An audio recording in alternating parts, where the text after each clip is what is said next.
Let's discuss the John Jones Daniel Cormier altercation that occurred at a news conference to promote their upcoming September 27th fight. I first heard about the brawl on ESPN on Monday, August 4th, 2014, and immediately tuned into the evening edition of SportsCenter, who touched on it but gave limited coverage of the actual brawl. So I immediately hit the web. The first place I went was to ESPN.com, which offered an in-depth article with a full play-by-play tutorial, so to speak, in which it described the entire incident. John Jones, the reigning UFC light heavyweight champion, nudged Daniel Cormier with his head during a face-off, and Cormier retaliated by shoving Jones in the throat, and a brawl ensued. Afterwards, Jones and Cormier did a joint interview with ESPN in which they apologized for the incident, but it was more like a verbal sparring match.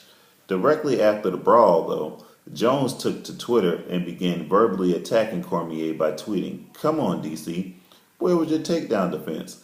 And put some ice on that face, DC. You got lots of interviews tomorrow." The Associated Press reported Jones as saying, "I felt his strength there. He really isn't that strong." The story is one of the hottest topics trending on social media now, especially after WorldStarHipHop.com posted a video of the profanity-laden exchange between the two in an interview in which the pair thought the microphone was turned off. Now, every news outlet on TV and the web wants an interview with Cormier or Jones.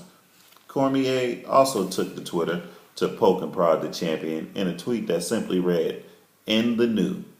The constant barrage of videos of the brawl, the Twitter battle, and the post-interview conversation on social media has made this a must-follow story in mainstream media as well, where traditionally mixed martial arts doesn't receive much coverage. The significance of this in both social and traditional media is bringing mixed martial arts to the mainstream sports fan who would probably limit their viewing of combat sports to boxing and boxing alone. The UFC, the Nevada State Athletic Commission, and all governing bodies involved are currently investigating the incident and will rule what punishments will be levied. But in the meantime, the continuous coverage of the event has made both social media and mainstream media explode in recent days, with both Jones and Cormier's Twitter accounts exploding with new followers and making this possibly the biggest pay-per-view draw in UFC history.